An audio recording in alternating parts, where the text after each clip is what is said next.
When we talk about Kadin as the manifestation of Indonesia Inc., maybe we can make Green Indonesia Inc. Because we believe that probably that's the way to go in the future.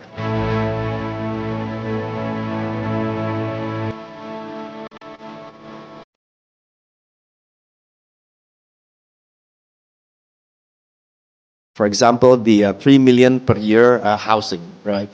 Now, each house is about 36 meters square. They probably will involve 46 vendors, right? How do we become green on day one as we're trying to fulfill the demand for affordable housing? How do we decarbonize as we're making this new supply chain? So that's one example how to move this micro and SME to be a part of the whole movement, but at the same time, making sure that we think about green from day one. We can work with the government to support not only for the employment point of view from the corporate, but also small medium enterprises. But all in all, we're all but excited.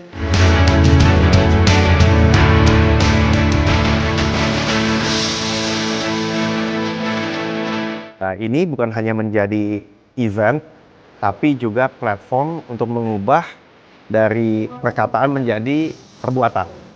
Nah, di sini kita melihat energi transisi atau transisi energi ini bisa menjadi istilahnya senjata pamungkas buat Indonesia, bukan saja untuk lingkungan hidup yang sangat penting untuk keberlanjutan, tapi juga bisnis. Ya, karena Indonesia bisa menjadi superpower-nya atau negara adikuasa dalam bidang sustainability. Dan ini artinya bukan hanya diskusi kelas tinggi, tapi juga membawa perekonomian sampai kepada tenaga kerja. Kita bikin Carbon Center of Excellence. Jadi bagaimana carbon project itu dikumpulkan untuk bisa nanti realisasikan dan monetisasikan.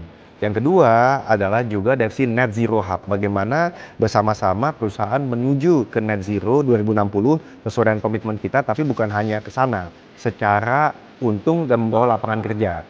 Dan yang ketiga ialah bagaimana meningkatkan talenta di bidang ini. Karena dibutuhkan kerjasama yang besar untuk hal ini, sampai kepada kita kerjasama dengan Bloomberg, dengan World Economic Forum, untuk memastikan kita ada pelatihan untuk di bidang industrialisasi hijau ini.